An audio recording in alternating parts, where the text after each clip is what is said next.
Assalamu alaikum, nous voilà de retour pour continuer notre belle découverte des super-héros de notre Ummah, et en particulier les héros promis au paradis de leur vivant. La dernière fois, rappelez-vous, il s'agissait de Abdurrahman ibn Auf.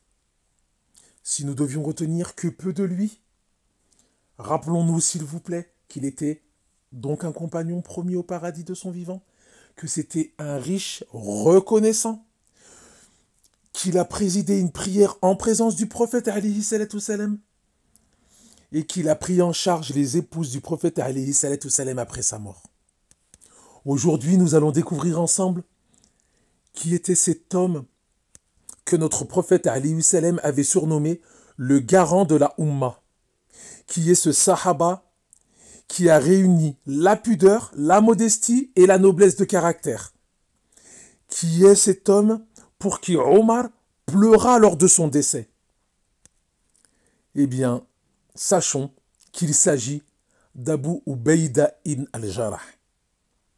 Dans un célèbre hadith, le prophète alayhi salatu salam dit de lui: certes, chaque communauté a un garant, et le garant de cette communauté est Abu Ubaïda ibn al-Jarrah.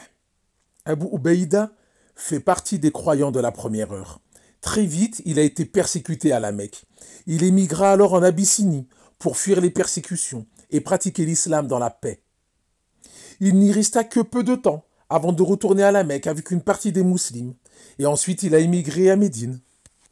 Il a participé aux batailles de Badr et Uhud, au cours desquelles il a fait preuve d'un courage héroïque.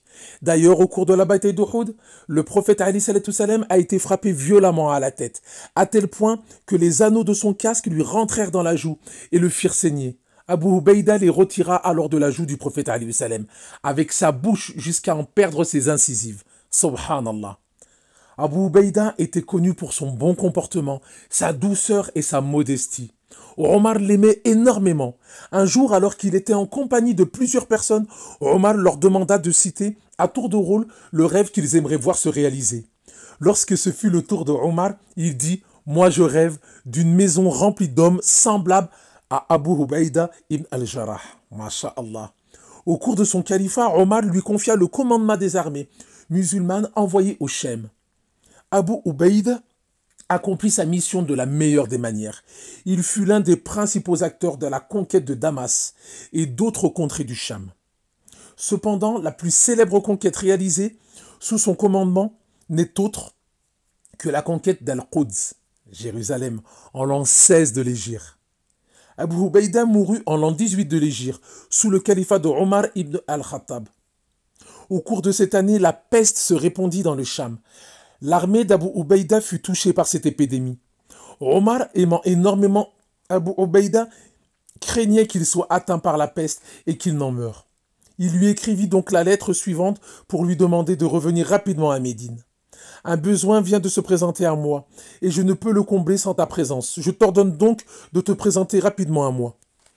La réponse d'Abu Ubaïda fut la suivante: j'ai bien compris que tu as besoin de moi, mais je te demande de lever cet ordre, ô émir des croyants, car je suis au milieu de soldats musulmans et je ne souhaite pas être préservé de ce qui pourrait les atteindre. Subhanallah, sa réponse débordait de loyauté vis-à-vis de ses soldats et de satisfaction face au destin d'Allah. Lorsque Omar lut la lettre, il pleura. Les musulmans présents lui demandèrent: oh, Abu Ubaïda est-il mort? Omar dit: non, mais il ne va pas tarder à mourir.